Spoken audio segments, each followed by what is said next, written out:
You failed to stop Iran from being a nuclear threshold nation. You failed to stop Iran from having missiles that could go thousands of miles. It is clear that there has been extensive damage to American military assets. New reporting from the Washington Post and others indicates that Iran has hit at least 228 structures or pieces of equipment at U.S. military sites. Can you tell us what the cost of damage done to U.S. facilities is because of this war? You said just a few moments ago, Mr. Secretary, we control the Strait. But it's clear that reopening the Strait of Hormuz for commercial traffic eludes us, in no small part because Iran retains a robust stockpile of cheap, lethal Shahed drones, and they are getting help from our adversaries in rebuilding them. What is your plan for reopening the Strait of Hormuz, Mr. Secretary? Taiwan is still at the forefront, at least in the minds of the Chinese. The United States is seeing the Russian invasion of Ukraine, in which we're yet to some degree still involved. Let me just begin by expressing my gratitude to the service and sacrifice of the 2.8 million members of the Joint Force and the civilians who support them. And in this urgent moment, to focus on a few simple and clear questions. It bears repeating that the regime in Iran is a terrible regime that has the blood of thousands of American soldiers on their hands over decades, and that they pose a sustained and real threat to the United States and the region. And it bears repeating that our allies are increasingly distanced from us as our adversaries are increasingly aligned. I agree with much of what the chairman said, including that we are in a moment of real contest and danger in no small part because Russia, China, DPRK, and Iran are partnering.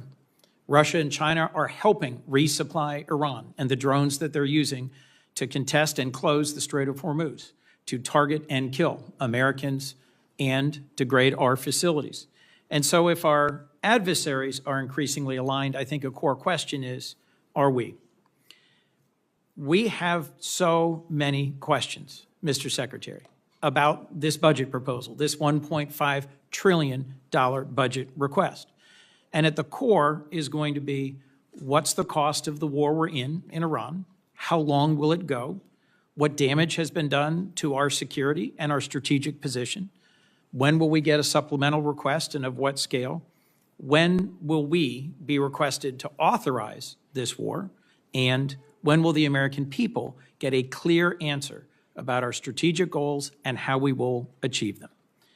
I share the chairman's concern that we have created real distance with our allies, most principally our NATO allies, who have stepped up and contributed tens of billions of dollars more to purchase the munitions for the defense of Ukraine and to dramatically increase their long overdue investments in our joint defense in Europe. But unfortunately, the way that the move towards war was launched 74 days ago, without consent, without consultation, has caused a real rift with our vital European allies. And again, as the chairman said, and I agree, there is also a critical and urgent need for us to recognize and embrace that in the most important test field, the battlefield in Ukraine, where the Ukrainians are fighting bravely and successfully against Russian aggression, they have innovated. They have delivered the most lethal and capable drone and counter-drone technologies in the world. What is bedeviling us in Iran right now? Their ability to use thousands of cheap, effective Shahed drones to hit our allies, their military facilities, and their oil and gas production facilities, and to target and hit civilian shipping. Who's the world's best at intercepting Shahed drones? Ukraine. Last year, the administration requested 0 for Ukraine and 0 for our key NATO allies in the Baltic states. And on a bipartisan basis, this committee put in $400 million.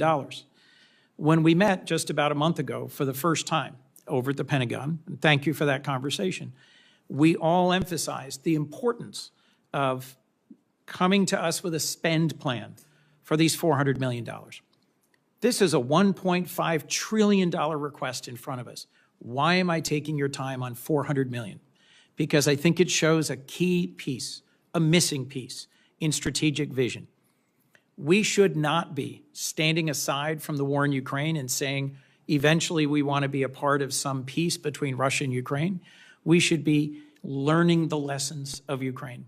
Our allies in the Persian Gulf they're buying their interceptor systems at scale. Some of our current and former leaders in our military were working very hard to learn the lessons of Ukraine.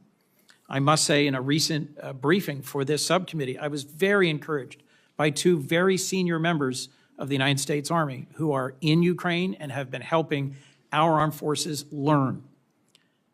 But my heart fell when I left and was told that those two senior officers were being forced out. I am concerned that we have a distracted administration and a distracted department. From your written testimony, Mr. Secretary, it seems at times you're more passionate about fighting culture wars than winning the real war that we're in. At banning books, at cleaning alleged DEI off of websites, at taking on an anti-vaccine position rather than continuing the long-standing public health policies, at interfering with promotions. I'm stunned that you fired the 44-year Chief of Staff of the Army in the middle of a hot war and dismissed the Secretary of the Navy in the middle of a naval blockade. As dozens of senior flag rank officers have been dismissed, I am worried about what that does to focus and morale. We have a president who seems more focused on a billion-dollar ballroom and a victory arch rather than achieving actual victory, and a small piece of the $1.5 trillion request in front of us is for a new Trump class of battleships, a so-called Golden Fleet, which I think goes in the wrong direction. Let me come back to the basic point I was trying to make. The world of warfare is changing. Every major service can and should embrace smaller, lighter, faster, more distributed, lethal capabilities that will mostly be autonomous. This move towards a Golden Fleet, towards a new battleship, strikes me as moving in exactly the wrong direction, giving our adversaries a bigger target rather than a more capable platform. How do I explain to my constituents the cost of this war and the cost that we are looking together to invest in our national defense? I share the chairman's concerns about reconciliation. Last year, $150 billion was provided to the department, but the mismatch between base year and 1 year, between long-term and short-term, caused tens of billions of dollars in errors. Errors in how shipbuilding was handled, errors in how new munitions are being acquired. And working together on a bipartisan basis, we fixed many of those problems.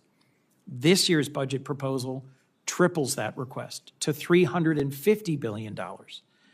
I agree with you about the urgency of our national defense. In your written testimony, you lay out 4 key goals: defend the homeland, deter China, increase burden sharing with our allies and partners, and supercharge the defense industrial base. As you've seen in the last Congress, I've worked with you and with Deputy Secretary Feinberg on multi-year munitions. I cheer the goal of finally passing an audit in 2028. I think we have critical investments to make in our defense industrial base. I think we are absolutely in the fight of our lives as a republic to win AI and quantum, space and surveillance, and the capacity to fight drones and launch drones. But I'm concerned that you, sir, and this department is distracted by issues that are not focused on the core thing we need to achieve. I could not agree more with what you said in your written testimony. For a generation, the United States was largely distracted by open-ended wars of regime change and nation building. And as you summarize this administration's approach, we will not send America's best to advance foolhardy or reckless adventures halfway around the world. Mr. Secretary, I agree that the Iranian regime is a terrible regime.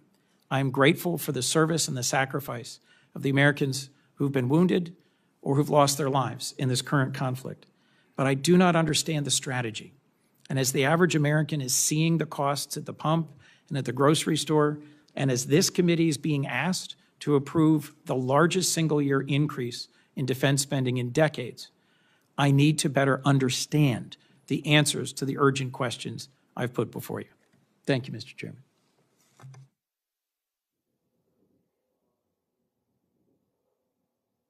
Yes, sir.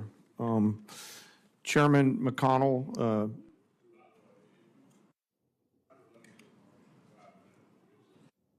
Just have plenty of questions. Go ahead. Okay, John. sir. I'll try to keep it short. Ranking Member Coons, other members of this committee, thank you for being here. I'm honored to be here alongside the Honorable Pete Hegseth and the Honorable Jay Hurst to talk about this year's President's budget. I'm grateful for the opportunity today to speak with you about the foundation of America's strength, our 2.8 million members of our joint force. And I'm continually inspired by the soldiers, sailors, airmen, Marines, Coast Guardsmen, Guardians, and civilians standing to watch. They all could choose to do something different, but they choose to come serve our nation and do something more important than themselves. I would also like to highlight the 40 members of the Joint Force who've passed on from operations, combat, and training during my time as chairman, to include the 14 members who passed and were killed in action in Operation Epic Fury, and also highlight our most recent loss, First Lieutenant Key from Africa, who was out there, TDY. As chairman, my duties to ensure civilian leadership has a comprehensive range of military options and the associated risks required to make our nation's most difficult and complex decisions.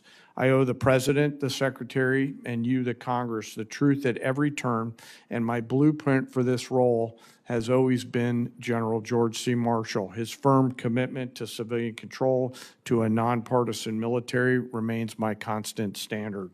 I strive to follow his example by working with you and providing clear and candid, strictly nonpartisan military advice, and to present this committee and my civilian leadership the clearest possible assessment of risk, readiness, and executability, and mindful today of the unclassified environment that we're in here.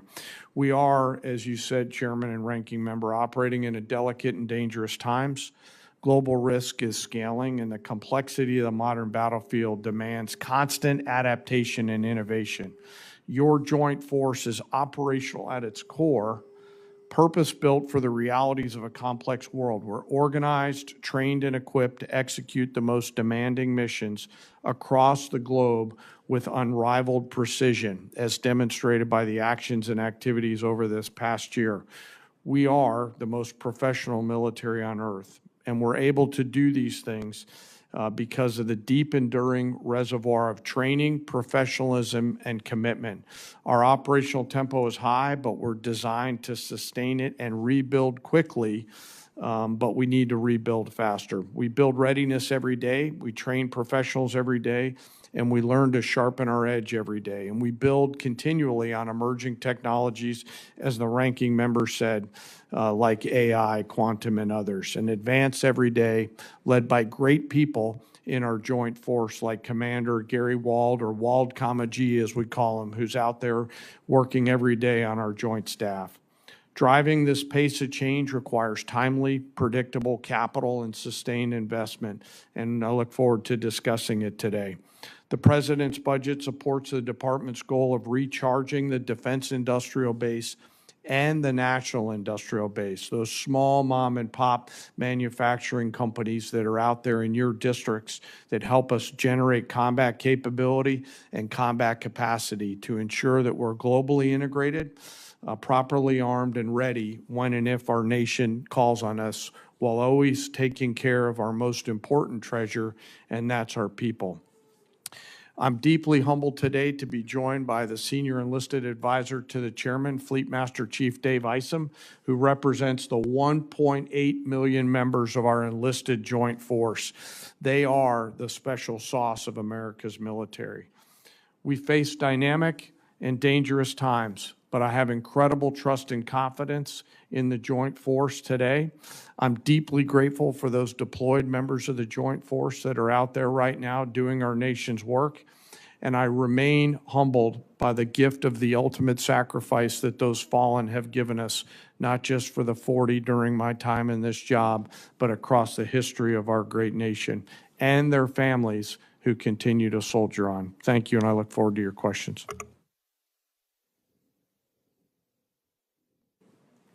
Thank you, Mr. Chairman, Ranking Member, members of the committee. Thank you for the opportunity to testify in support of President Trump's historic $1.5 trillion 2027 budget for the Department of War. The President's budget request reflects the urgency of the moment, addressing both the deferred maintenance of longstanding problems as well as positioning our forces for current and future fights. I'm honored to be joined alongside the Chairman of the Joint Chiefs and Jay Hurst. Iranian-American communities against this illegal war, and if you accept, if you approve this project, you will complicit in the war crime of this administration.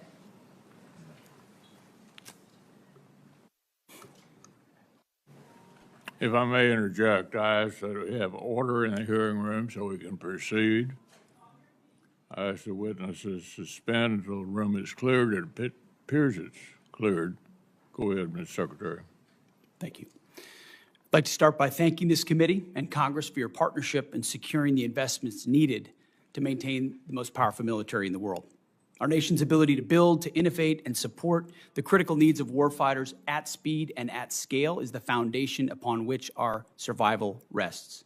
When President Trump took office, he inherited a defense industrial base that had been hollowed out by years of America Last policies, resulting in a diminished capacity to project strength, offshoring, outsourcing, cost overruns, and degraded capabilities.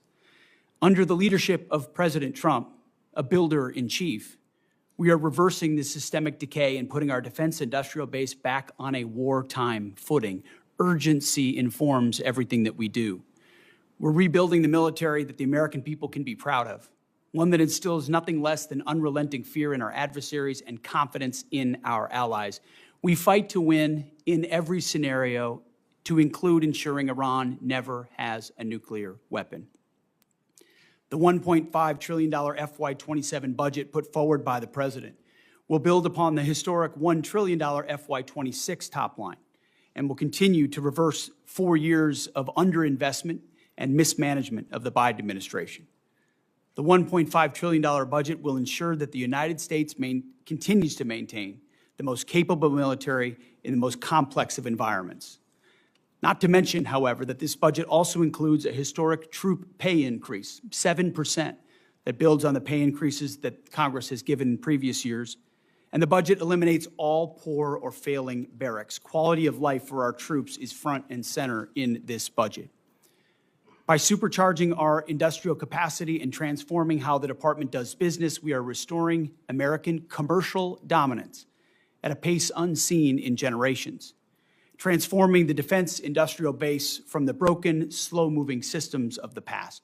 We have flipped Pentagon acquisition processes from a bureaucratic model to a business model, decisively moving from an acquisitions environment paralyzed by bureaucratic red tape to an outcome-driven organization focused on delivering the most for taxpayers.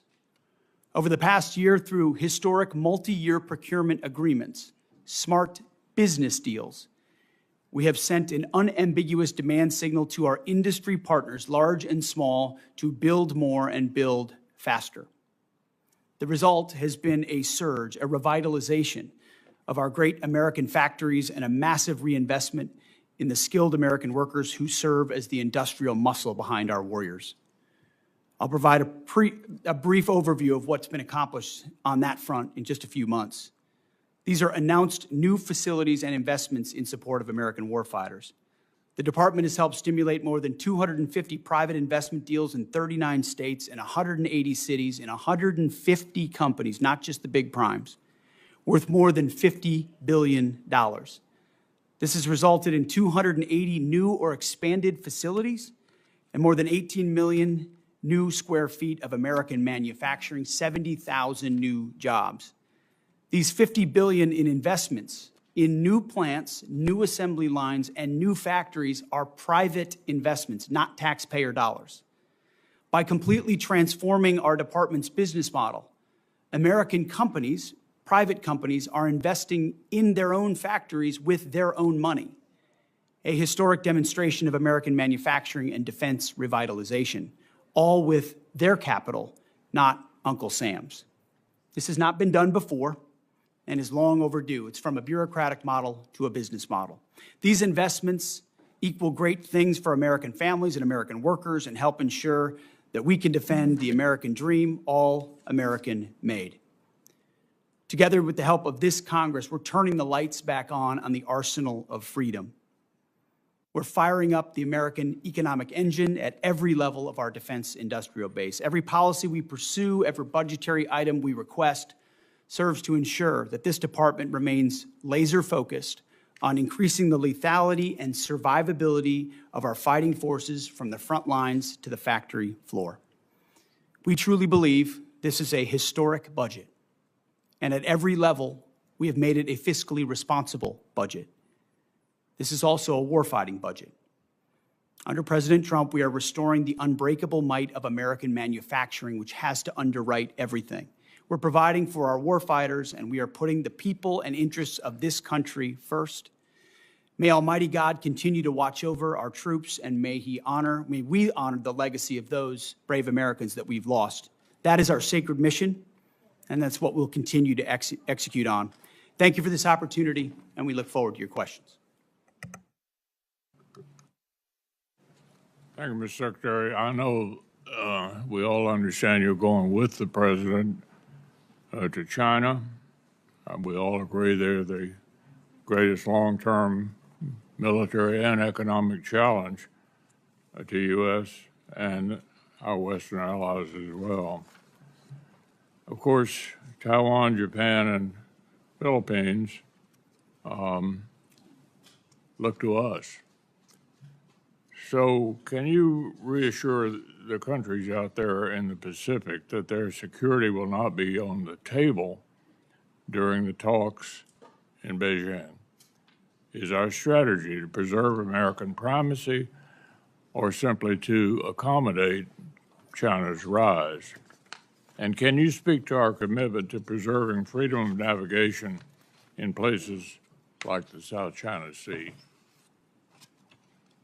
Well, thank you for the question, Senator. I would never purport to speak on behalf of the president or what he will say or how he'll approach these talks, but having an opportunity to watch him work, every aspect of what he pursues inside this relationship is to ensure that American interests are advanced. And our department, underneath that, we've worked very hard in that region, in the Indo-Pacific, with Japan, with the Philippines, and others, to make that a priority, to ensure that America's security is amplified by burden sharing of partners who recognize the shared threats that we face and are willing to invest alongside us. And some of those things are known to the public. Some of those things are not known to the public.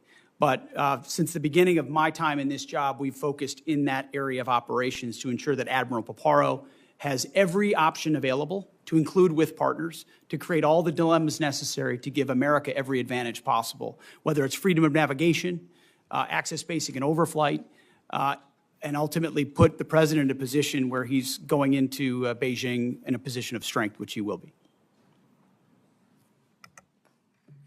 So would you be a little more specific about navigation, particularly in the South China Sea?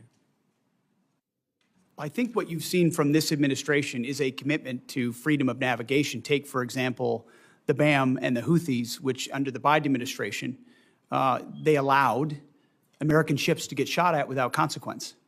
And President Trump undertook that mission, Operation Rough Rider, for 50 days, and the Houthis stopped shooting at our ships. It wasn't a nation-building exercise. It was an advancing of freedom of navigation and our interests.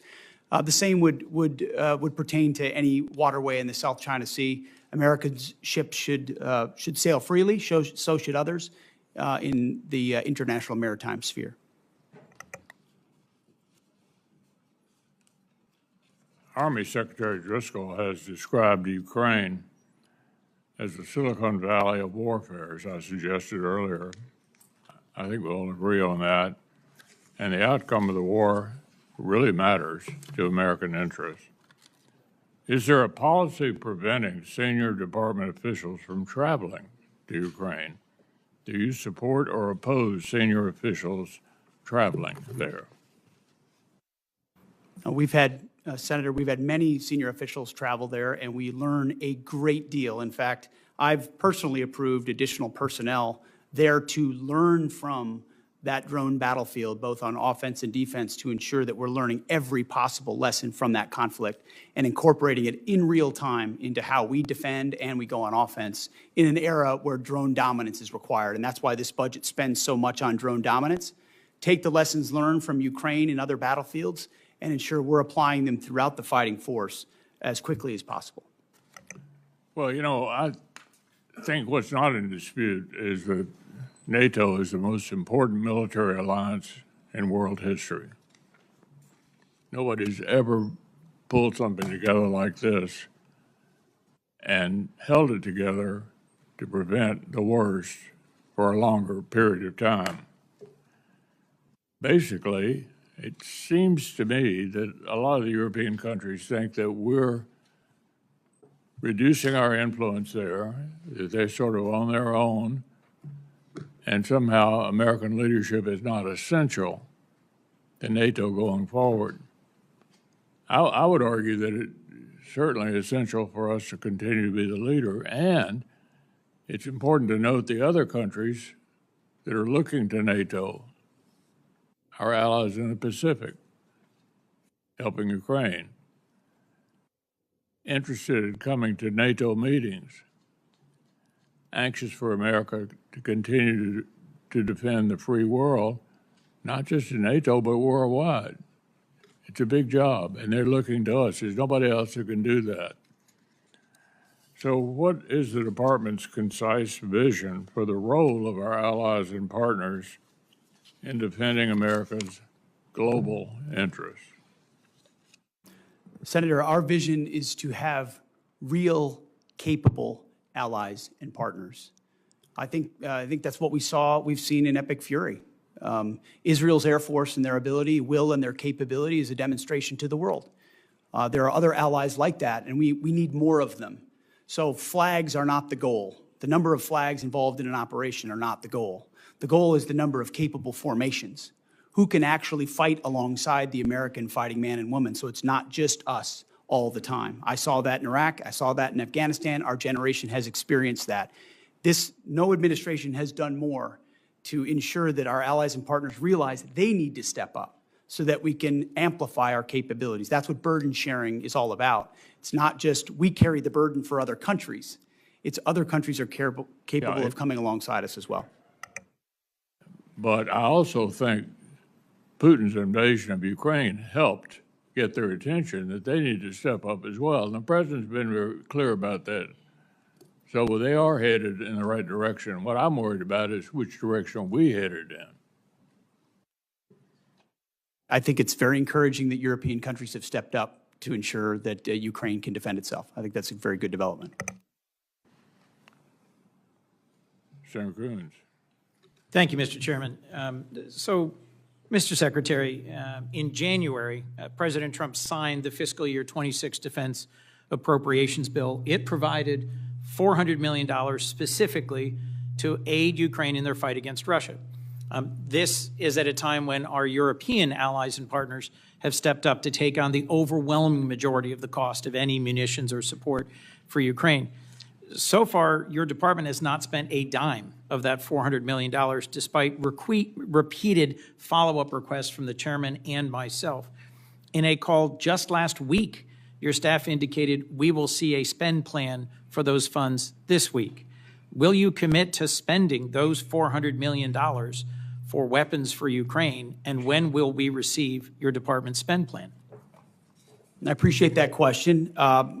The $400 million for European capacity building has been released from the Secretary of War's office, and we'll work with EUCOM to make sure they spend it accordingly and properly, which we have all faith that they will.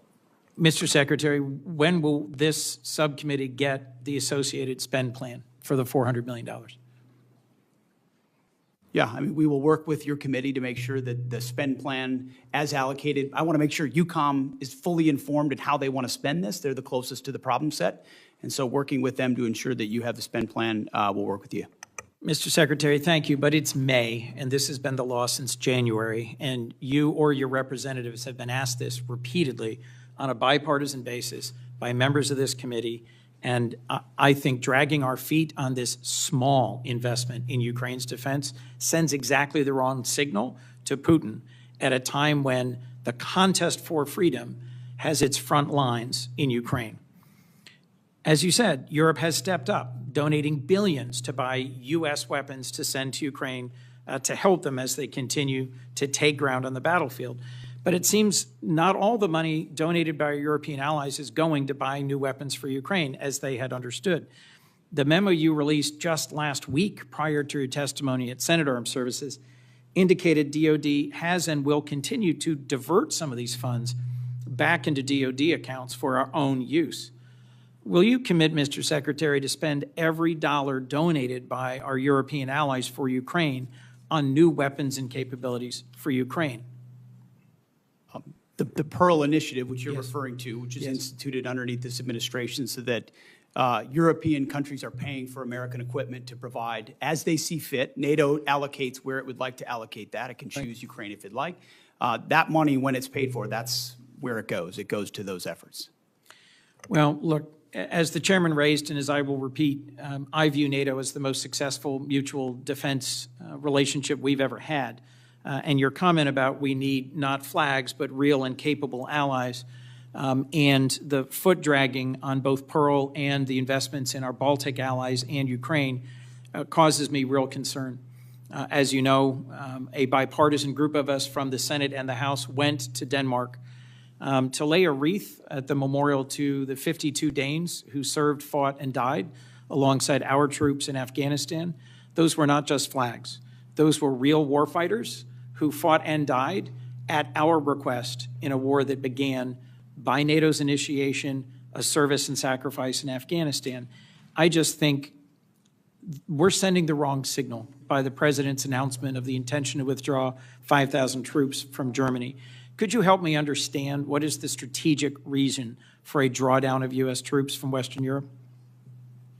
I would just like to clarify, Senator, it's never about the heroism of foreign troops. I fought alongside great British and European and Australian allies in Afghanistan. It's the political caveats and the limitations that they come with. It's not the troops. It's the capitals of those militaries that limit what they're able to do, where they're able to go, who they're able to fight, that create limits on our own. And anybody that's been in these formations knows that. So it's easy to talk about here. It's another thing to apply. And we need allies that are burden sharing, not becoming a burden with political limitations. I'm not talking about the troops. Thank you. Our president said in Europe that we never asked for and never received anything from our NATO allies. Was that your experience in Afghanistan, serving and fighting alongside our NATO allies? I've written extensively about that, and the vast majority of my experience was frustration with the limits of what those troops were able to do because of the political caveats, rules of engagement, and limits that came from their capitals. But you don't doubt our question that about a third of all the combat casualties in our war in Afghanistan were our NATO partners and allies. I would have to go back and check that number, but I take your word for it. Let me just assert that hundreds and hundreds of service members from, as you put it, Australia and the United Kingdom, as well as many other of our allies, served, fought, and died alongside us. So I'm just going to simply say, in terms of our reliance on our partnerships, I'll agree with the chairman that at a moment when Russia and China, North Korea and Iran are coming closer together and delivering a bedeviling lethality in this ongoing war in Iran, for which we don't have a clear strategy or clear answers, our better strategy would be to partner more closely with Ukraine, dig in deeper with our real values-based allies, our treaty allies in the Western Pacific and in Europe, and together find a path out of this, rather than berating them and bullying them for not coming along in a war they were not consulted about or briefed on before it began. I look forward to a second round. Thank you, Mr. Chairman. Senator Collins. Thank you, Mr. Chairman.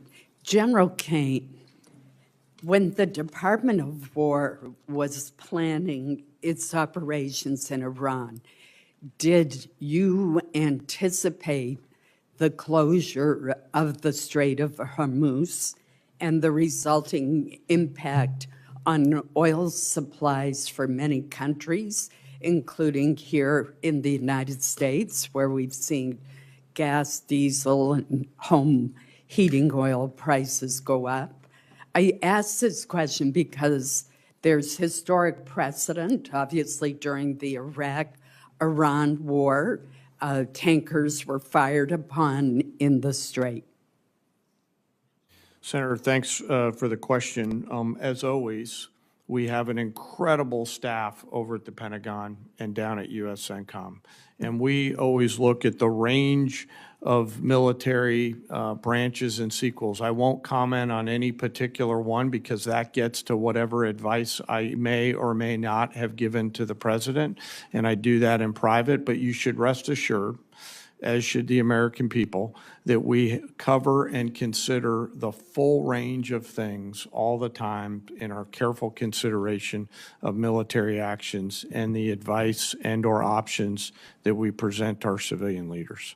It seems to me that there's been a different plan almost daily with dealing with this problem, which is why I ask. Mr. Secretary, let me start by thanking you for visiting Bath Iron Works in the state of Maine. The workers were very pleased to greet you and hear your encouragement and praise. The Aegis destroyers play such a critical role in our national security, from intercepting Iranian missiles to supporting combat operations around the globe. While visiting Bath Iron Works, you correctly described the DDG destroyers as the workhorse of the fleet and emphasized maxing out on DDGs sends a message to the world. I was also delighted that you noted that Bath built is best built, a slogan of which we're very proud. I fully agree with all those sentiments.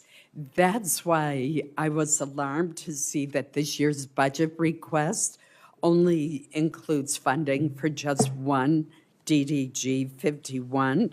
That's down from 2 in FY26 and 3 in FY25.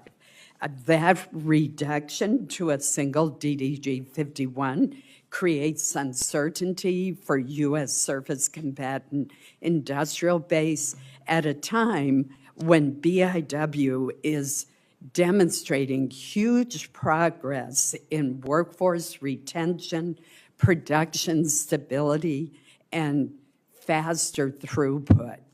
So there needs to be a steady demand signal for DDGs in order to keep the yard operating at all phases, from cutting the initial steel to completing the ship. So I'm puzzled by why only one DDG is requested and concerned about what that will mean as far as maintaining that workflow.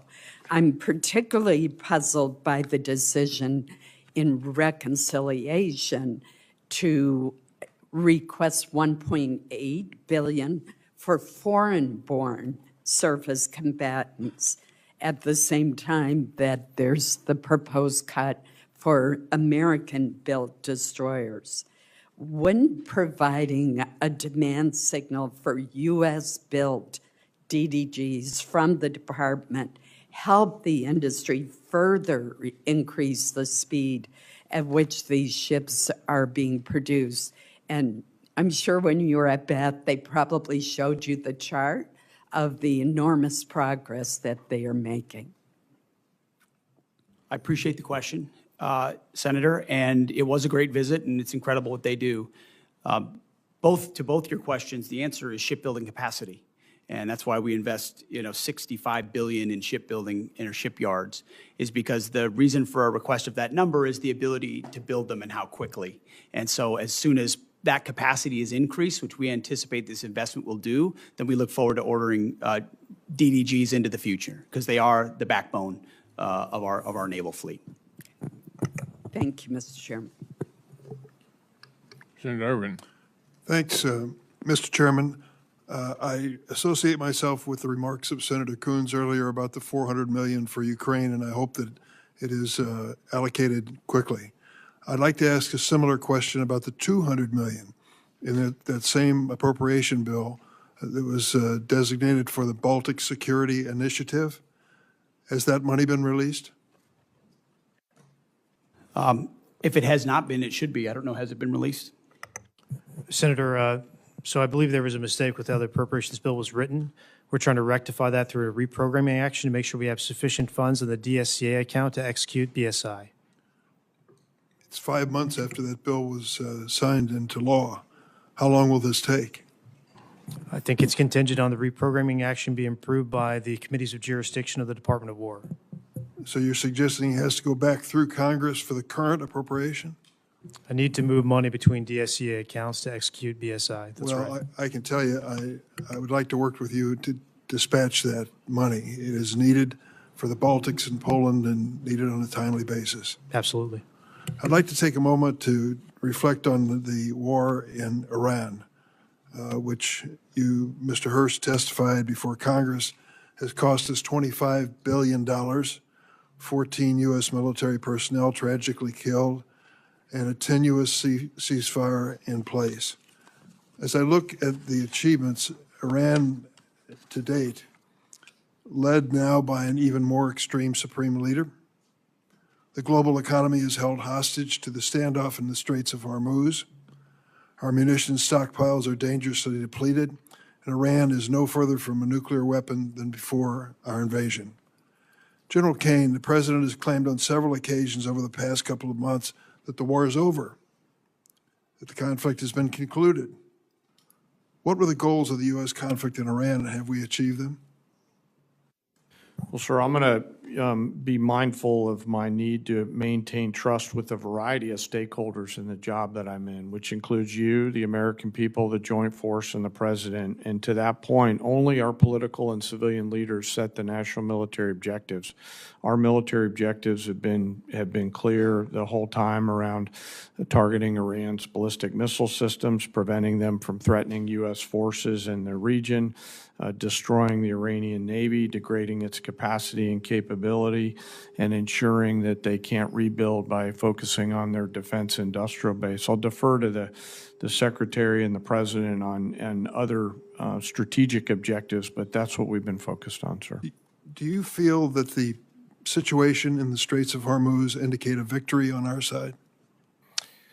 Sir, only political leaders decide victory or defeat, and that I'll leave it to them to opine on that. They are the ones who invoke or stop the use of military force. Well, then let me put it in strictly military terms. Can you explain to the American people who are facing these gasoline and diesel oil prices what is going on in the Straits of Hormuz, where Iran, which was attacked by us, seemingly as the Straits of Hormuz at a standstill, with 1,500 tankers waiting for either permission or peaceful circumstances to navigate?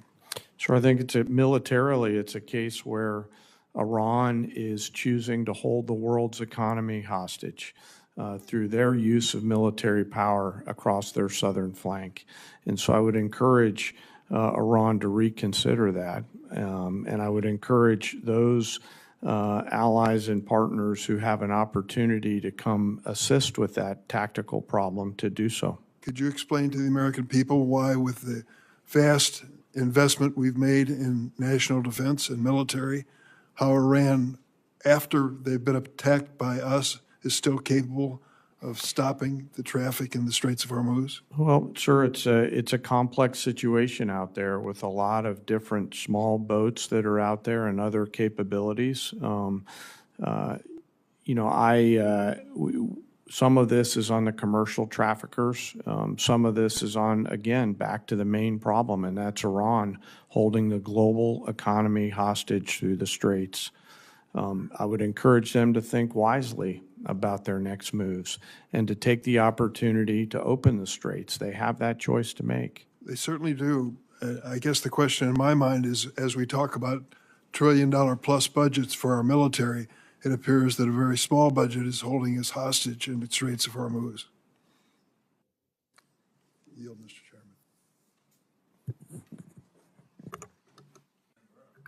Chairman. Thank you. I just want to start off with saying that these military operations against Iran have been spectacular.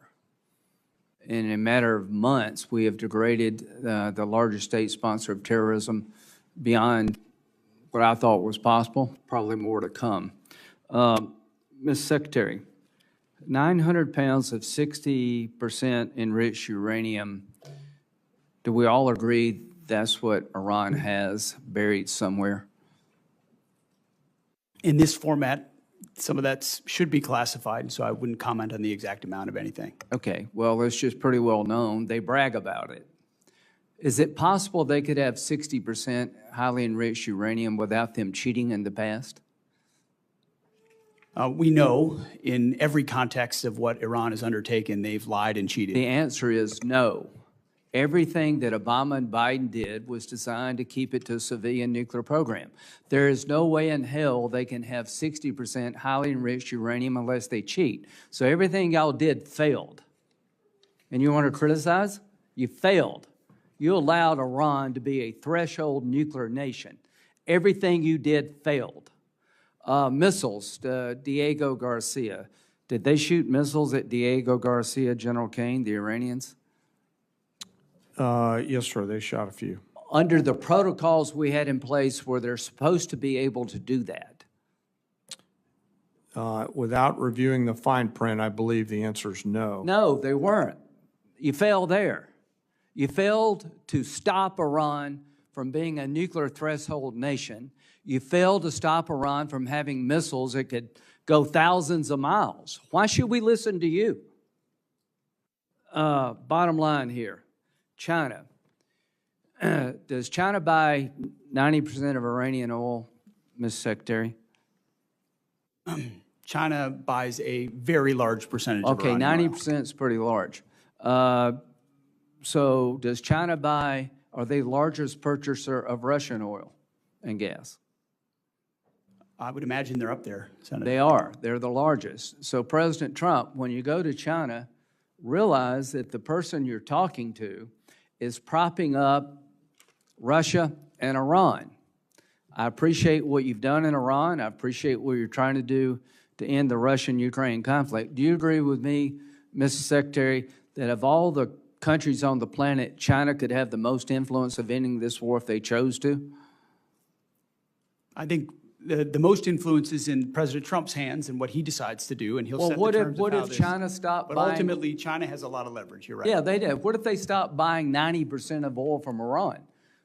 That's not President Trump. That's up to China. Do you support putting tariffs on China if they continue to buy Russian oil and gas? Tariffs is not my lane, but anything got we can you. do to put pressure on people, I usually support. Well, do you believe that when we put pressure on India by a 25% tariff for buying Russian oil, they kind of backed off?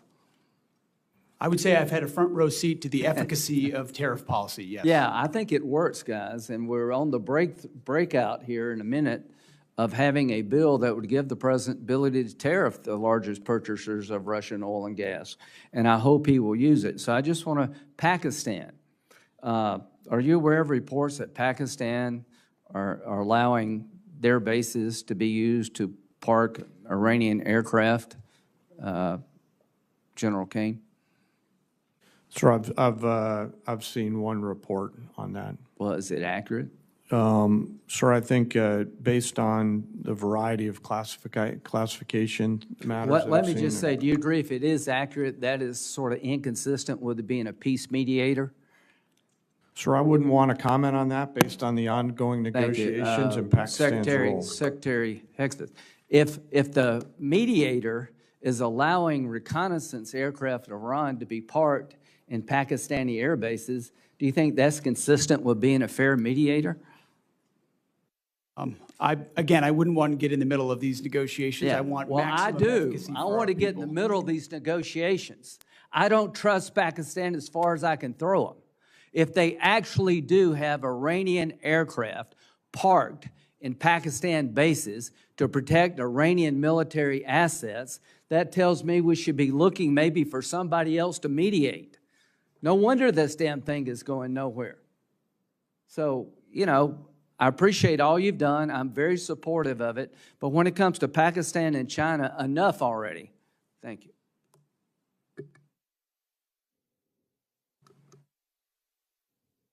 Thank you very much, Mr. Chairman. Thank you, gentlemen, for being here today. Mr. Secretary, We have been trying to track down the expenditures in the Operation Epic Fury and Operation Freedom now. And we've sent letters, and we've got very few responses. We've been sending letters since March 10th. We did understand that there was a release that in the first 6 days, $11.3 billion was spent. And then recently, we were told $25 billion was spent. Today, I think the number is $29 billion. Can you provide some details as to what consists of that $29 billion? Have we counted everything?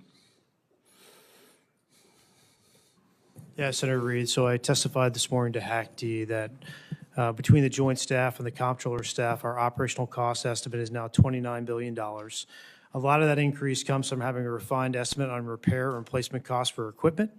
Our munitions costs are fairly fixed. We think they're very accurate, and there's some O&M costs there as well. We're not making an estimate for MILCON at this time. We don't know what our future posture is going to be. We don't know how those bases would be reconstructed, and we don't know what percentage our allies and partners will pay for that reconstruction. So you do not consider installations that have been damaged in the conflict, correct? We just don't have a good estimate at this time. So it's not in the $29 billion? That's correct. Expended weapons, are they totally included within the estimate? Yes, to the best of my knowledge, we have a full count of the expended weapons. And weapons transferred to other countries in the region, are they counted in? I would want to double check to make sure we have that accurately. Please, I mean, you're coming up and asking for another significant supplemental, et cetera, and before we can, I think, reasonably appropriate additional money, we have to find out how the existing appropriated dollars have been spent. So that's critically important. And I know also that the budget asked for another $350 billion in reconciliation. How essential is that to your budget? I would say it's extremely essential to achieve the generational investment that the president is trying to make. But that would be on top of the $150 billion we received in the big, beautiful bill, which would be $500 billion, $500 billion in 2 years. And again, we're not getting, I think, the detailed spend plan, the detailed obligation plan for this. And without it, it's very difficult to say, just take the money and run. You know, we have a job to do, too. Any comments, Mr. Secretary? We recognize that, and our you know, in a perfect world, everything's part of your regular order. This is a dynamic place with a lot of dynamic factors, and so in order to get where we need to with the historic investment for this department, we think this is the best allocation in order to get there, Senator. Well, I think detailed analysis, detailed data that we receive will help us make more sensible judgments. And, you know, we're just sort of vague generalities are not helping this committee make critical judgments. And the trade-offs are significant. Deficit is increasing dramatically. We have to be conscious of that. We also have to be conscious to helping American families just get by. And inflation just hit 3.8% today, which is I think the biggest numbers is 2023 or something. So we're fighting all these forces that are not directly connected to your mission, Mr. Secretary, but they are connected to our mission. General Caine, your observations on the future course of action in the Persian Gulf. We're in this tenuous ceasefire. What's your sense of the direction forward?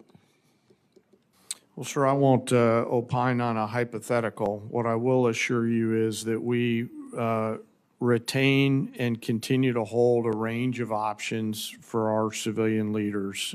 It would be inappropriate for me to opine on how it may go, but rest assured we still hold many, many options.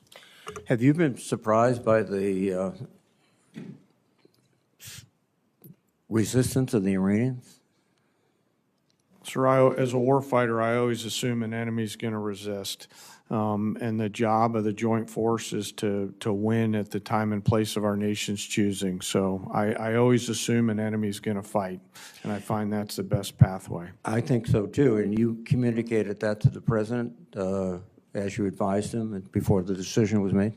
Sir, as I've said respectfully before, I won't comment on my private conversations with the president in order to make sure that I maintain trust with him and with you and the American people and the joint force. That's a principled response. Thank you very much. Thank you, sir. Senator Moran. Chairman, thank you. Secretary Hegseth, welcome. I just returned Friday from a visit to China. And one of the things that is seemingly clear to me is that Taiwan remains at the forefront of the Chinese efforts, next steps in what they want to accomplish. We have commitments, I guess, to defend Taiwan. You can explain that to me as you choose. What I would like to highlight is while Taiwan is still at the forefront, at least in the minds of the Chinese, the United States is seeing the Russian invasion of Ukraine, in which we're yet to some degree still involved. We're having deterrence in the Indo-Pacific in regard to China. We're conducting operations in the Middle East. All of that has drawn strategic capabilities from the joint force. One of the things I think we can do to augment our joint force is strong allied relationships, partnerships with others. Given the current threat environment that we are in and the scale of the global demands upon the United States, can you speak to how the department views the role of allies and partners in sustaining our global posture? And does the defense budget recognize, reflect the needs to strengthen allied integration and maintain credible unified deterrence? Senator, I appreciate the question, and I think foundational to it is a recognition that countries closest to the problem set should be most invested in ensuring that they can deter that adversary, which is why we want European capabilities to increase to deter Russian aggression. When you look at the Indo-Pacific, it's been a focus of our department since the day I showed up, whether it's ASEAN or Shangri-La or traveling to the region, going to South Korea, going to Japan, going to the Philippines, having them to our building to build out those relationships in a very real operational way. It's not about what we can sign. It's about what contingencies and dilemmas can we create for adversaries who may seek to expand their sphere of influence, whether it's militarily or economically or through pressure. And so I think while we've been involved in a lot of efforts around the world, through the president's leadership, we've reestablished deterrence. The world knows that America's word means something, from Maduro to the Houthis to Midnight Hammer to Epic Fury. When the president says you can't have a nuclear weapon, he means it. When the president says you're an indicted individual, he means it. Everybody sees that, including in the Indo-Pacific. And when you do that, plus build out your alliances, not based on talk, but based on capabilities, access, spacing, and overflight, training, interoperability in discrete ways, I think all the right people pay attention to that and see it. And that's been the focus in the Indo-Pacific for us for a while. And the budget request reflects those that circumstance that you just described. Very much so. I would say Admiral Poparo, his request, his line items, his input was front and center in the build of FY27 to ensure allies and partners are considered. Yes, sir. Secretary Hegseth, let me change the topic. I worked closely with Senator Cruz to introduce and secure the unanimous Senate passage of the Rotor Act. That was an airplane that originated from Kansas that saw the death of 67 people near Reagan Airport. The department in December the 17th, released a statement in support of the Rotor Act, and yet when the House considered the Rotor Act, the department released an additional statement and claimed that enactment would create significant unresolved budgetary burdens and operational security risks affecting national defense activities. Can you explain what happened between the first statement and the second statement that caused there to be a different reaction? And I ask this because it's still very important to me that the Rotor Act or something very similar to the Rotor Act is enacted into law, and apparently for it to be passed, it needs to be something that the Department of Defense is supportive of. So what is it that changed between the initial statement, the second statement, so that we can bring this legislative endeavor to fruition? Well, I appreciate your attention to what occurred there. We've taken it seriously from the beginning. We recognize the need for the requisite oversight.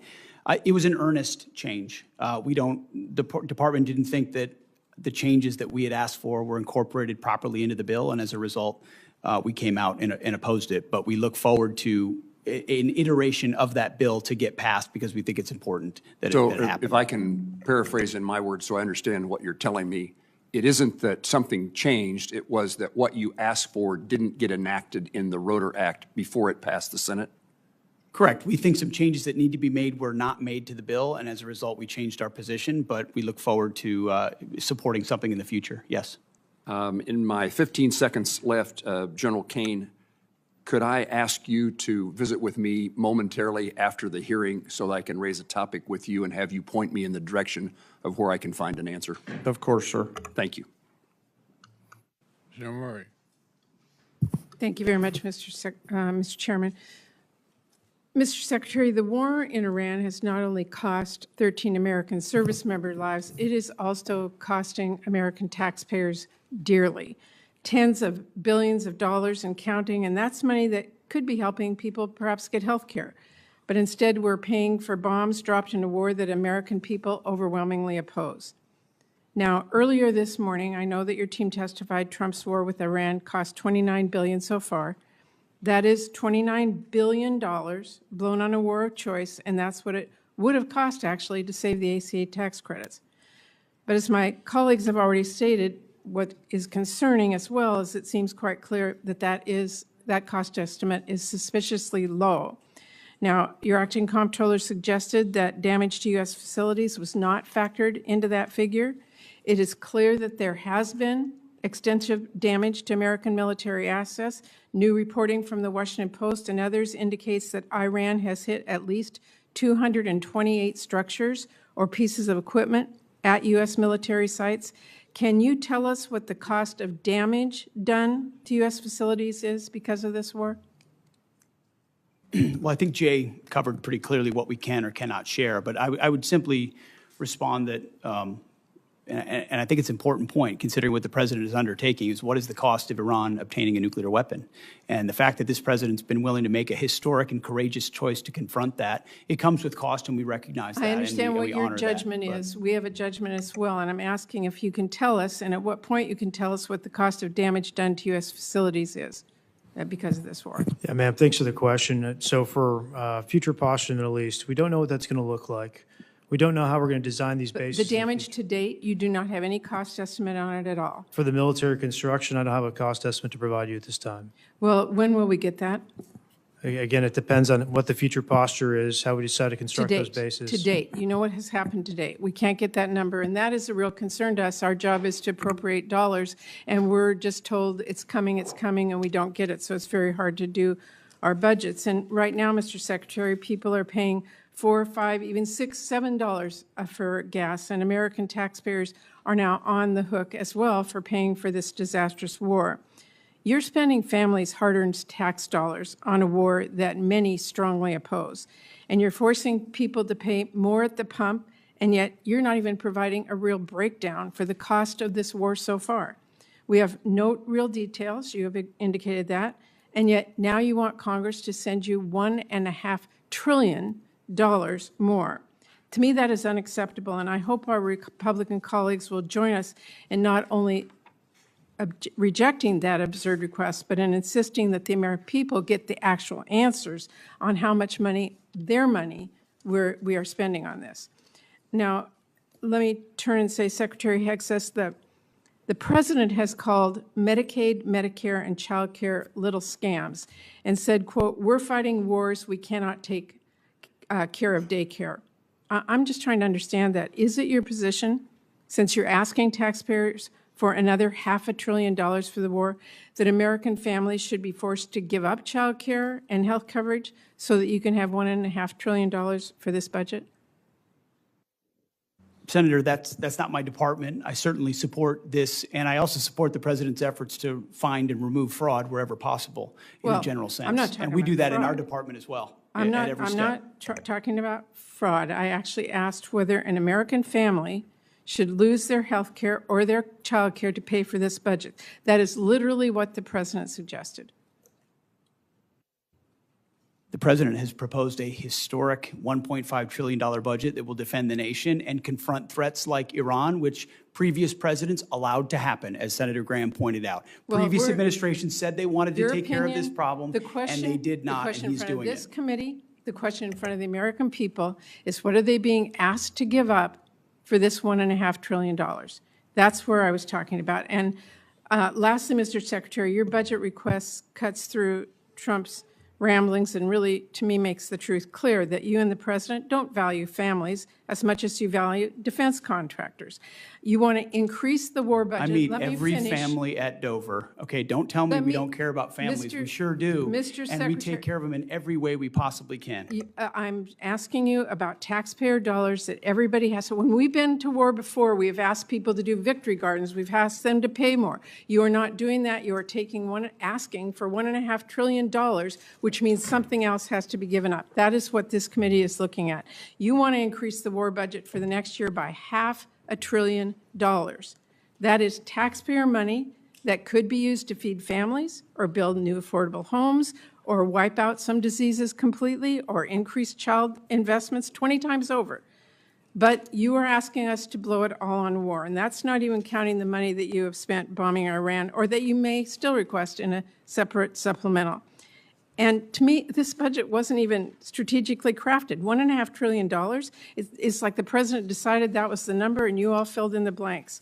So what I'm here today to say is you asked for a massive laundry list of unnecessary spending. It's a huge payday for defense contractors, and you still don't even ask to give DOD civilian workers a pay raise. And to me, this is absurd. I know you do not care what I have to say.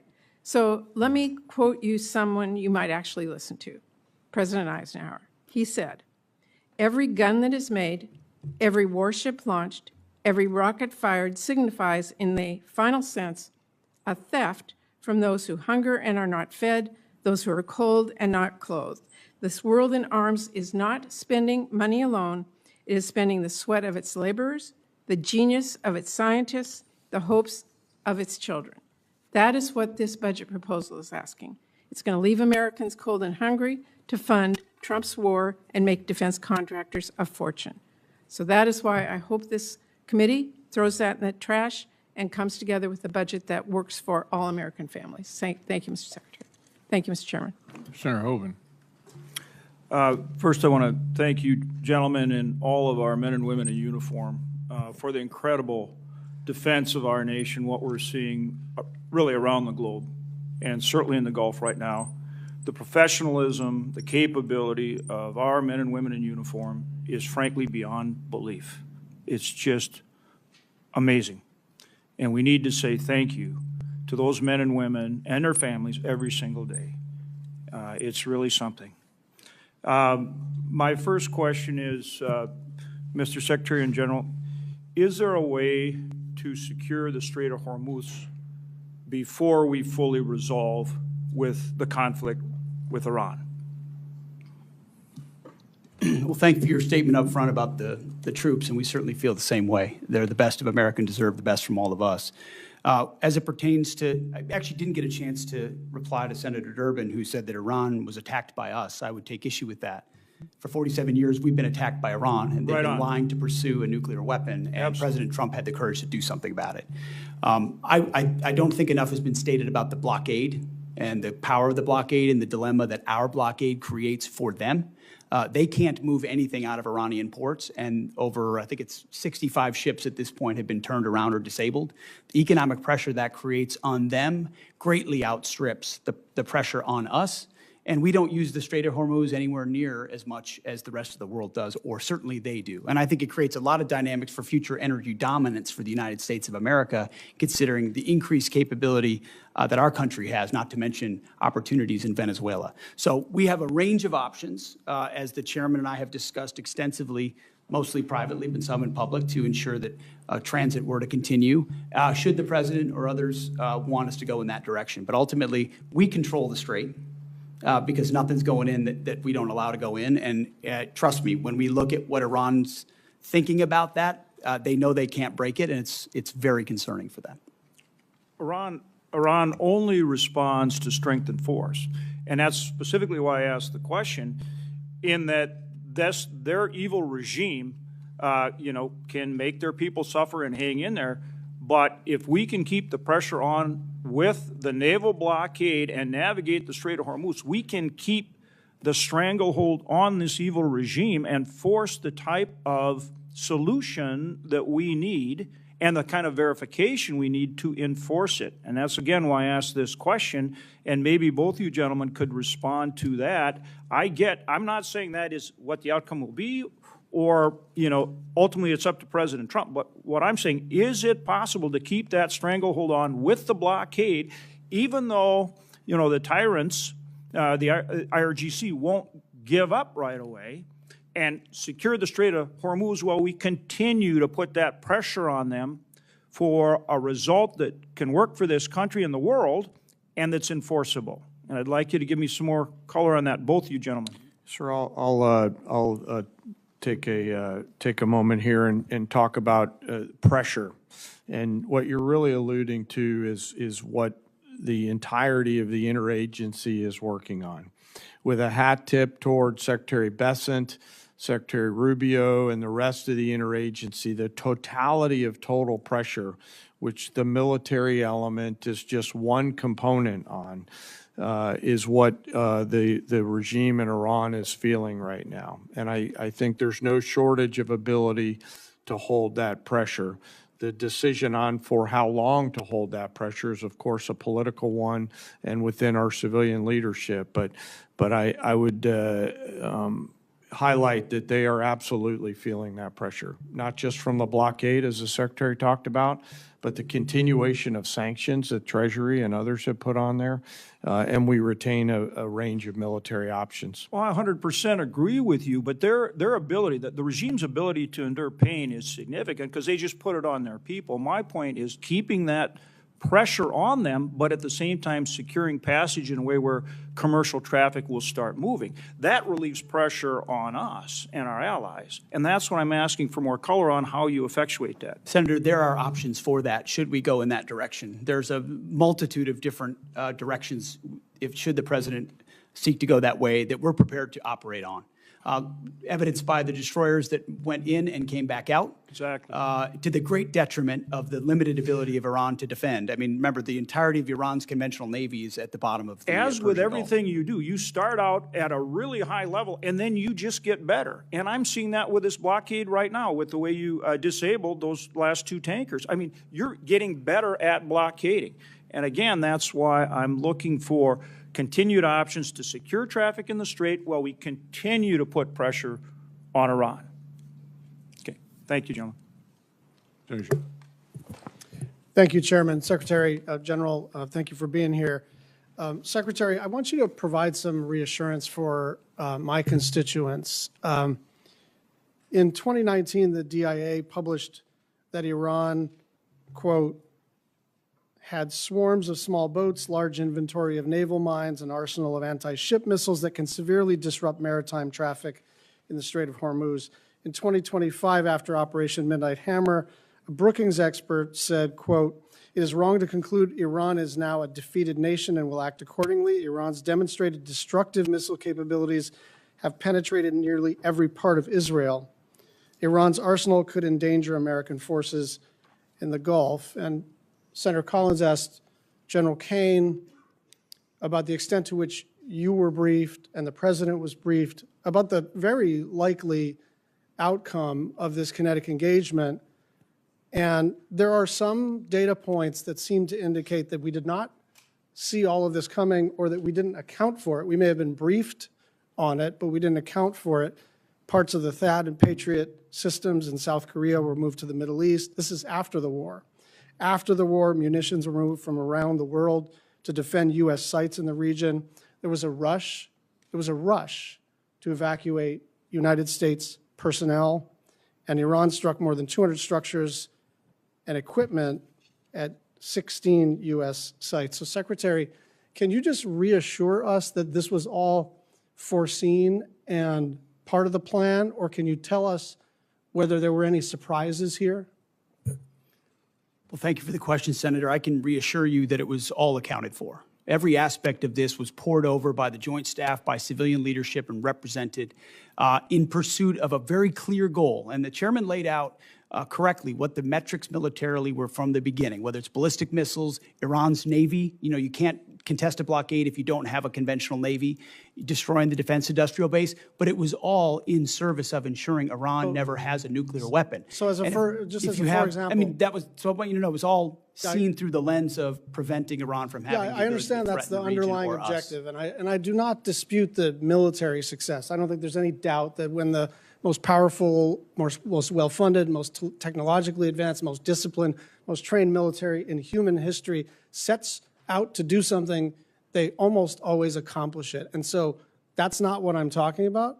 I'm just wondering why we're moving THAAD assets from South Korea after the war started. I'm just wondering why there was a scramble to evacuate personnel, and I'm wondering why the President of the United States, our Commander-in-Chief, said that he was shocked that Iran would retaliate by striking other countries in the region. This was not just foreseeable, it was foreseen. It was, you know, you don't need to get into a skiff to understand that their likely play was to asymmetrically retaliate and then to close the strait. And then it happened, and then the president said, gosh, who could have seen this coming? I'm just trying to figure out, for those of us on the left and the right who are wary of regime change wars, who are wary of happy talk, who have learned through terrible experience the cost of this kind of adventurism, why is this any different, and why didn't we see this coming?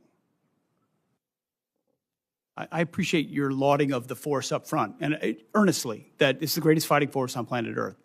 But that was the same fighting force that surrendered to Iranian fast boats under the Biden administration. We all remember the pictures. Remember the Americans with their hands above their head at gunpoint of the Iranians? It's because they didn't have leadership like President Trump, who empowered them to do what was necessary. The Biden administration allowed them to pursue nuclear ambitions, didn't do anything about it. President Trump stepped in. We factored all the risk and ranges of options, put in maximum defensive capability for our troops as we could in real time, empowering the CENTCOM commander with everything he needed to ensure this mission could be as successful as possible, knowing there are branches and sequels of every operation that have to be accounted for. I'm going to factor the Navy. You might wonder, why would you sink the Navy if you're trying to prevent a nuclear Iran? There's reasons for that, because you're planning for contingencies in other ways that this could go as well. Secretary, I'm trying to stay on time here.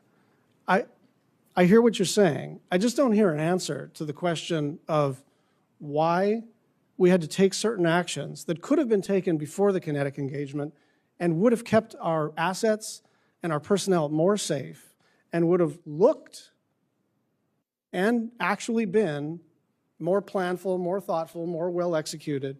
Why are we doing all of this stuff as if it's a scramble if all of this stuff was foreseen? I think I'm quite confident, along with the CENTCOM commanders, that we took every action possible to ensure that we were prepared for this conflict. Thank you.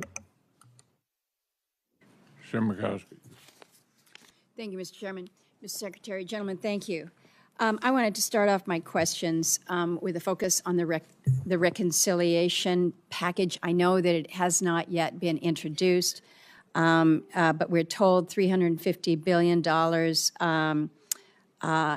Here's my concern, and I'm just going to be really direct. We've got a second reconciliation that we're going to be dealing with in these next few weeks regarding immigration enforcement, and we're halfway through a calendar year.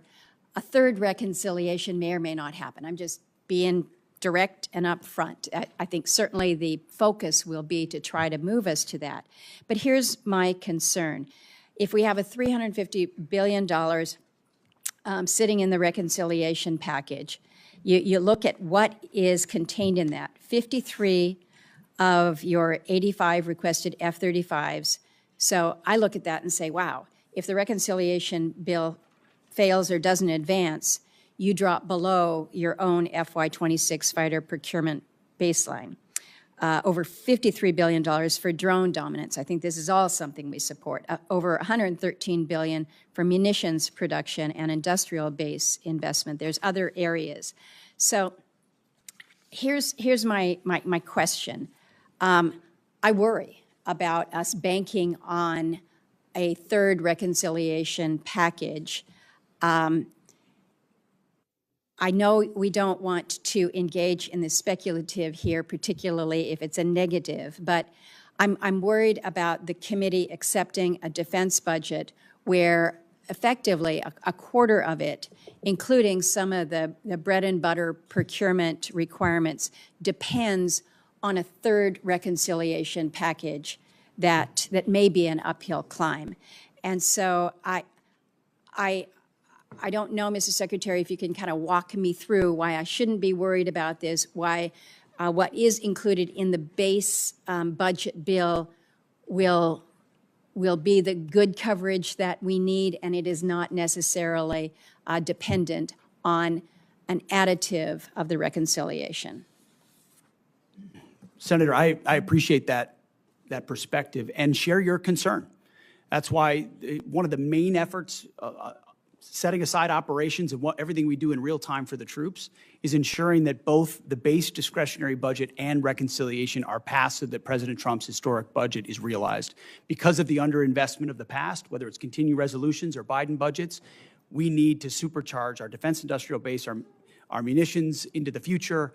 And so our entirety of our team and our department is running in the same direction to ensure that reconciliation as swiftly and as clearly and cooperatively as possible is passed alongside the base discretionary budget.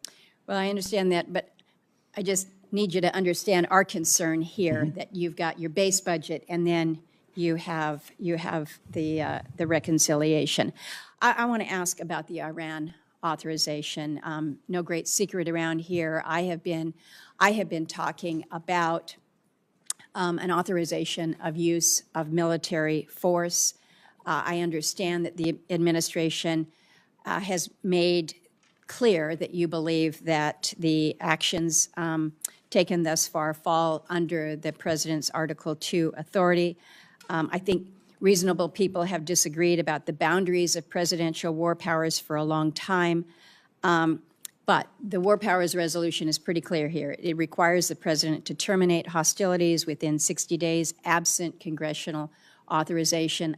I think it's important that we in Congress actually assert our own role and responsibility to this. That 60-day clock expired April 28th.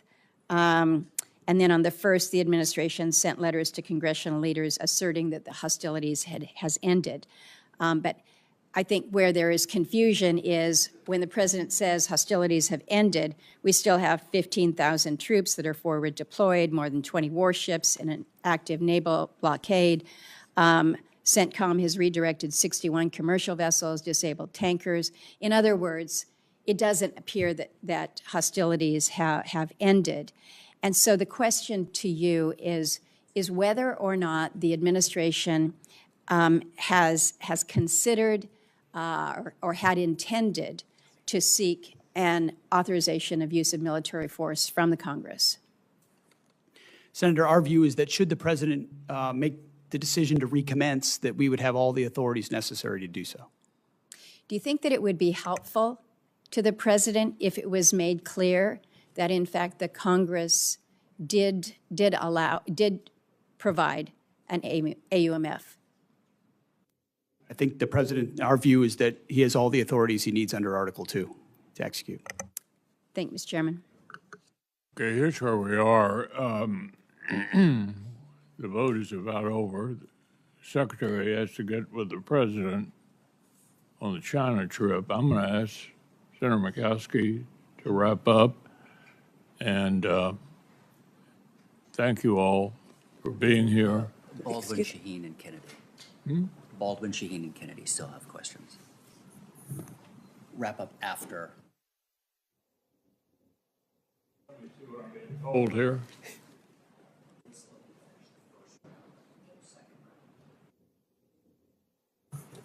Yeah, obviously, there's not a whole lot of time for a second round, so we'll get through everybody. And Senator Murkowski, I appreciate your taking over.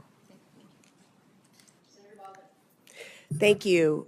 Secretary Hegseth, Chairman Caine, thank you for being here today. Today is the first time either of you are appearing before this subcommittee since the abrupt choice was made to cancel the acquisition of the Constellation-class frigate, which was being built in Wisconsin. These ships were meant to provide vital capability to the Navy in the event of a future war against China. And they were certainly part of our calculus of deterrence through strength. Canceling this program placed thousands of jobs in Wisconsin at risk and left our fleet less prepared. You know, President Trump has talked a lot about making ships in America again. But I have to tell you, dramatic and misguided decisions like this pull the rug out from under our shipyards. The U.S. shipbuilding industry needs stability if we are ever going to compete with Chinese shipyards. Wisconsin workers who have decades of experience building world-class vessels that defend our nation, that serve commerce and provide transportation, they need stability as well. So I'd like to start with a question to you, Chairman Caine, on the medium landing ships. The Navy's new amphibious ships, which will now be built at the same Wisconsin shipyards that were working on the Constellation class less than a year ago. How important are medium landing ships to future U.S. operations in the event of a war with China? Well, Senator, thanks for the question, and I do want to highlight, no matter what the policy decisions are, the great workers up there and in your state, and as the Joint Force considers the options that the medium landing ship would bring to the table in terms of assuring a mobility gap and filling that gap and allowing us to project power at the Secretary and the President's choice in choosing, while not stepping into the Navy's boundaries and mindful that the CNO and SECNAV and acting SECNAV in this case will have views. I hope we'll carefully consider this capability and then, if appropriate, bring it forward to the Joint Force. Yeah. Well, unfortunately, the department included the request for funding the construction of 6 medium landing ships in that partisan part of the budget request, the reconciliation, which is in danger of potentially not even passing this year. To be frank, it does not give me confidence that we are taking this program seriously. What would the impact be if Congress did not appropriate funding for the medium landing ships in fiscal year 27? And are you comfortable with the pace that the Navy is planning on building them, Chairman Caine? Well, I'll acknowledge that I think it was yesterday or the day before that they released their shipbuilding plan. And given all the things that I'm juggling in this job that I'm so lucky to have, I've not gone and done a deep dive. So I'd like to come back to you. Please do. If you're okay with it on that matter, so that I don't wing it. Yeah, thank you. I want to now turn to the war with Iran. Yesterday, I had a chance to meet with service members who were injured in the opening days of the war. They struggled to receive adequate and timely care for their injuries in the Middle East, and the fighting kept them from being quickly evacuated to Landstuhl after being injured. These service members have since been diagnosed with traumatic brain injury, but initially struggled to get properly evaluated or treated, in part because some of our military hospitals overseas and in the U.S. did not have the capacity for them. They had to wait for more than 3 weeks to receive the treatment they needed, and it seems clear to me that our military medical system was not prepared to treat those injured in this war. Secretary Hegseth, did DOD review our military health system's readiness to treat those injured in a war with Iran, and did that impact your recommendation to begin Operation Epic Fury?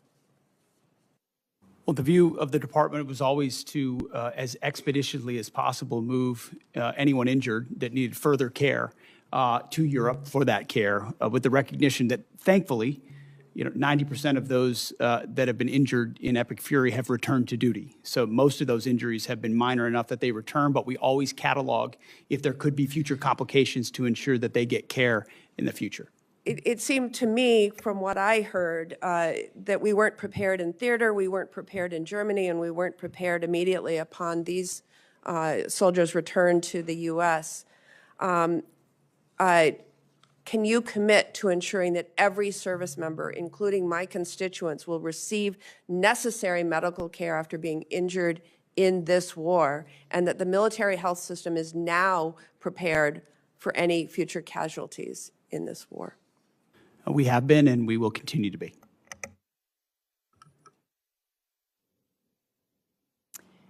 Senator Shaheen.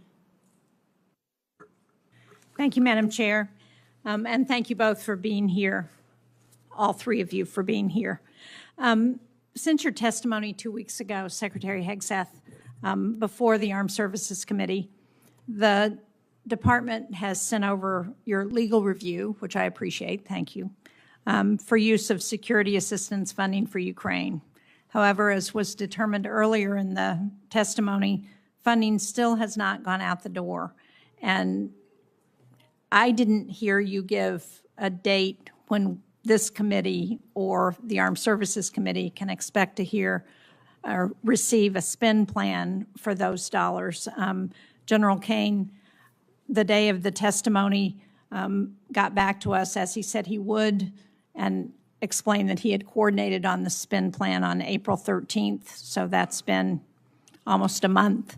And we still haven't gotten anything. So when are we going to see the spend plan for Ukraine? The spend plan for the European capacity building is in conjunction with No. UCOM. I'm asking for the spend plan that we are providing. Are you suggesting the Pearl funding is part of that spend plan? Did I understand? The specific line item you? was European capacity building in the budget. I understand, but And as a the result, intent we're of working with Congress UCOM to allocate it. was to spend that $400 million. I think you heard from Chairman McConnell, you heard from Senator Coons. There was discussion at the time with the Congress that those dollars were intended to be used for Ukraine. And the reason it was designated as it was because what we heard from Speaker Johnson was that the president was going to veto the bill if Ukraine was mentioned in it anywhere in the bill. And so that's why the determination was to use the term European, but the clear intent was for that money to be spent for Ukraine. So again, when is the money going to go out the door? When is this committee going to get the spend plan? Ma'am, we're expecting to see a final spend plan for that this week, and once we have it, we can provide it to Congress. And who still has to review the spend plan? So General Caine's review isn't enough? Well, ultimately, and he passed me a note on this earlier, European Command is going to take the lead on ensuring this gets I know, deployed but the General most effectively. So that's Brinkovich, as I pointed out 2 weeks ago, had already reviewed the spend plan. So we're not waiting for him to do that, as I understand. No, ma'am, I believe we are. I think UCOM is trying to make a few tweaks to the spend plan. Okay, so when do we think we will get it? I believe we'll have it to you this week. Okay. And when do we expect money to go out the door once that spend plan is available? I don't know what they're putting in the spend plan, so I can't tell you what the schedule will be for contracting. That will matter. What they choose to buy with that money will determine how fast it goes out the door. Okay, if this committee doesn't come back to you, I can guarantee you the Armed Services Committee is going to come back to you and get an answer to that question. Secretary Hegseth, a number of members of Congress have expressed our concern that Iran is receiving intelligence support from Russia to target our service members, even as we loosen sanctions on the Kremlin. Russia's making $4 billion from oil sanctions relief because we've loosened those sanctions. As has been testified to, an Iranian Shahed drone costs about $35,000. That's enough money for hundreds of thousands of drones supporting Russia's war in Ukraine, and billions for Iran to reconstitute its industrial base.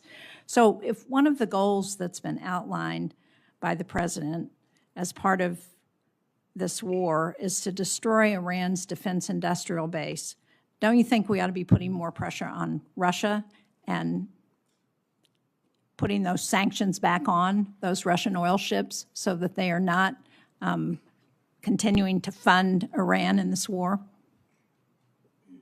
Senator, we know Russia is a nefarious actor on a lot of levels and account for that, but I would say the destruction of Iran's defense industrial base has been highly all effective evidence to in the its effort. contrary. We're not accounting for that if we're giving Russia the opportunity to earn $4 billion a month, $20 billion by the end of the year if we leave those sanctions lifted for that time, during which they can continue to fund Iran. Well, the destruction of Iran's defense industrial base has been clear and overwhelming.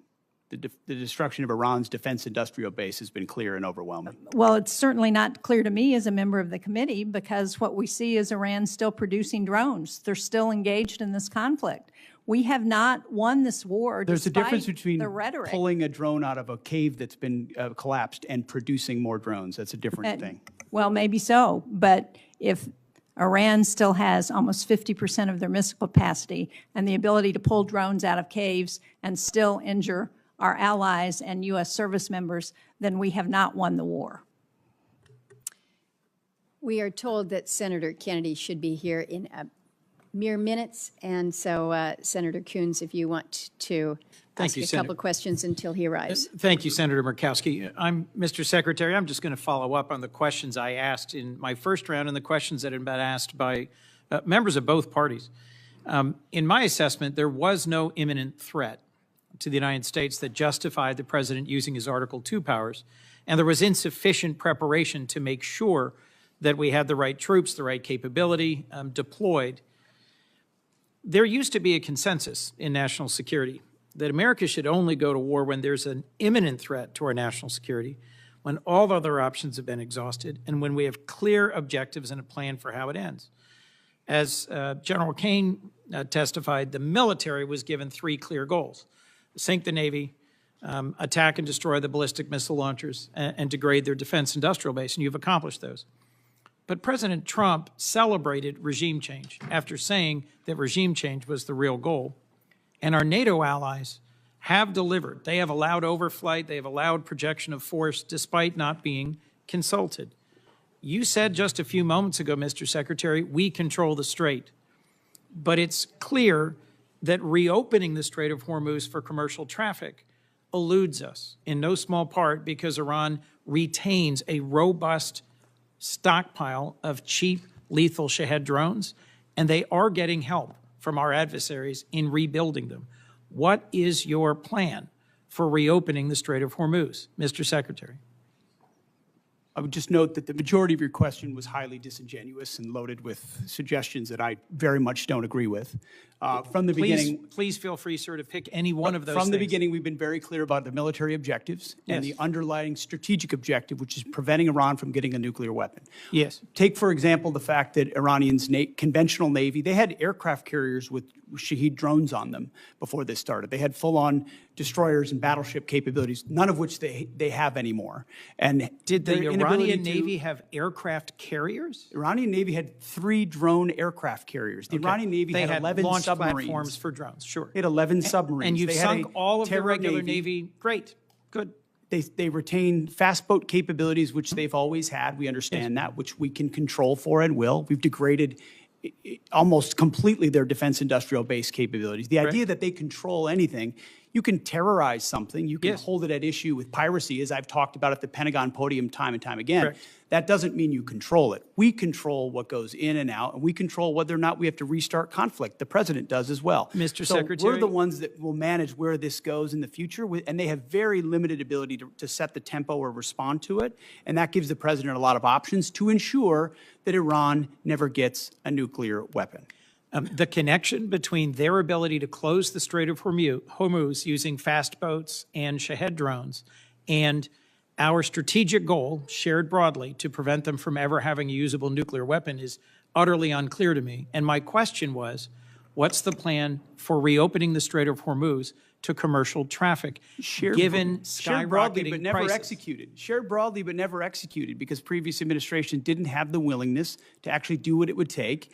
And when Iran was at its weakest moments following the 12-day war, but still wanted the pursuit of a nuclear capability, President Trump made the courageous decision to go at their conventional umbrella and shield, which they were using to protect their nuclear program, which we knew came with threats and branches and sequels. My which we've concern, accounted Mr. for. Secretary, is that you've achieved a series of tactical successes, but are on the verge of a strategic loss, because we are now negotiating. I just think it's so foolish. demand. Here we are in a committee in the United States Senate, 74 days in, and you're talking about strategic loss.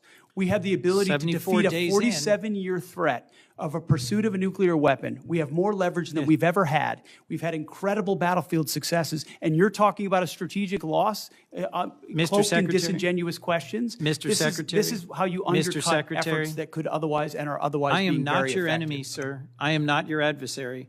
I share your goal of preventing Iran from ever having a usable nuclear weapon.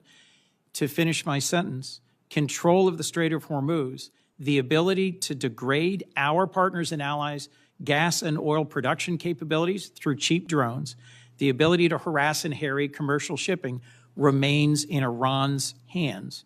And their demands are that we recognize sovereignty for them over the Strait of Hormuz, which I believe our president's rejected, you've rejected, I reject. But my question remains, how do we reopen the Strait of Hormuz to commercial shipping? If we control it, how do we reopen it? And your average American is seeing this at the gas pump every single day as the cost of gas continues to rise. Senator Coons, I know that your question has not yet been responded to. And it deserves an answer. It does But I also deserve an understand I'm answer. delaying my colleagues. But that's the question that deserves an answer, Mr. Secretary. We do have Senator Kennedy, followed by Senator Murphy, and I know that Secretary has a time departure. Thank you for your indulgence, Thank you. Madam Chair. Thank you. Mr. Secretary, welcome. Can we agree that if you took President Xi Jinping and turned him upside down and shook him, that the African country of Mauritius would fall out of his pocket? I don't know if we can, but I'd like to indulge you on that. Well, let me try it another way. Mauritius is good friends with China, is it not? I understand there's some level of a relationship there. Yeah. Yeah, like they're BFFs or whatever the young people call it. Prime Minister Starmer wants to give Diego Garcia and the Chagos Islands to Mauritius, which has virtually no connection with the Chagos Islands, who will promptly give a spare key to Diego Garcia to China. Is that accurate? What I would underscore is that Diego Garcia is a very strategic location, and having the ability to operate there for the United States military is going to be critically important But in the future. Starmer wants to give it away, does he not? As President Trump has stated, there's been some pretty bad deals made by the Brits as it pertains to Diego Garcia. I'd like to yes. hear you. I mean, the president's been back and forth on this, and I've talked to him a lot. He is not going to agree to that, is he? No, as the president has stated, it was a bad deal that was cut by the UK and Prime Minister Starmer as it pertains to Diego Garcia, as evidenced by limitations that our troops could face in how we use that island. Yes. All right.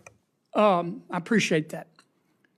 My understanding is that the classified information and unclassified, it's public, showed that our intelligence discovered that not that long ago, Iran had developed the supreme leader, now dead as fried chicken, but they have a new supreme leader, had developed a new game plan for their nuclear weapons program. And their game plan was to jack up missile, both ballistic and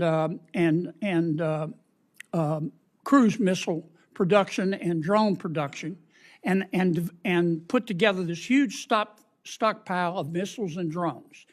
at which point they would turn to the United States and Israel and the rest of the world and say, we're going to restart our nuclear weapons program. If you bomb us again like you did in June, we will destroy the Middle East. And by the way, our missiles can now reach Berlin and London and Paris. Is that my understanding of one of the reasons, the main reason we went into Iran? I think that's pretty well articulated, Senator, that they were trying to use the umbrella of their established conventional stockpiles to blackmail the rest of the world in pursuit of their own nuclear weapons. Now let's talk about Iran today. Can we agree that Iran, both the public and the private sector, is being held together right now with spit and duct tape? Spit and duct tape is not a doctrinal term, Senator, but I would agree with something along those lines. It's a Louisiana term. I mean, 7 out of 10 Iranians are out of work. We bomb their infrastructure. They've got 70% inflation. Their internet's shut off.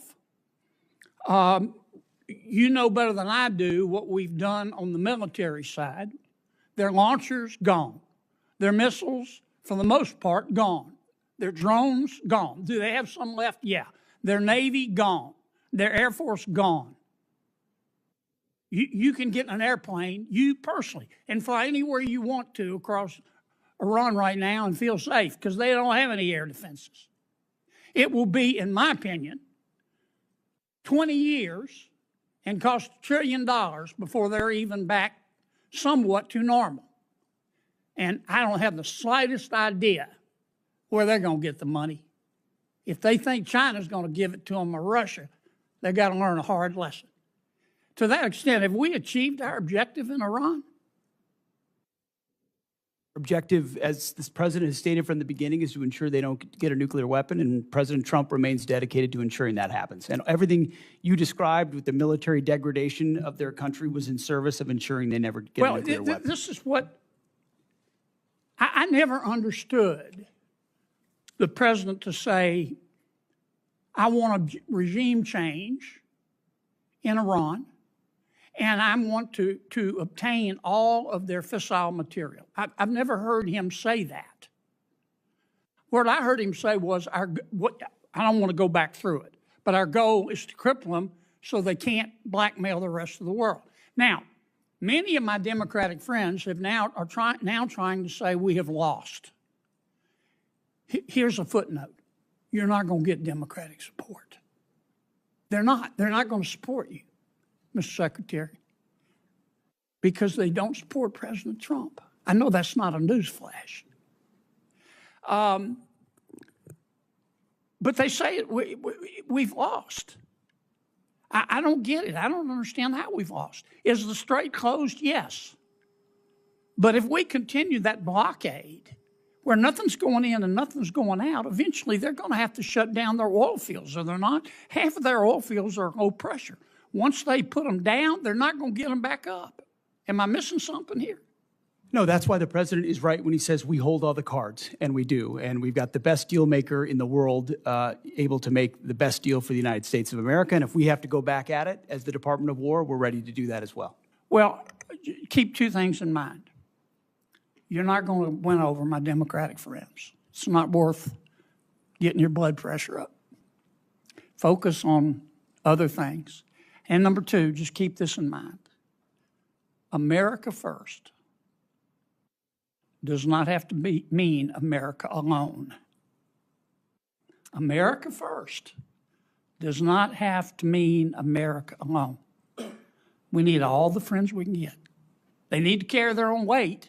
They need to pay their bills. But the more the better. I'm sorry I went way over, but I sure do appreciate Senator it. Kennedy. Senator Murphy. Thank you, Madam Chair. Thank you all for being here. Let me give you a chance, Mr. Secretary, to answer Senator Coons' question, which is a really simple one. How are we going to get the strait open? Because nothing matters more to our constituents than doing something about these spiraling gas prices, which are bankrupting families and farmers all across the country. And maybe let me ask it this way. This is the first time you've come before this committee, but in other briefings, people that work for you have told us in plain terms that there is no military mechanism to reopen the strait. that ultimately it will be a political decision made by Iran.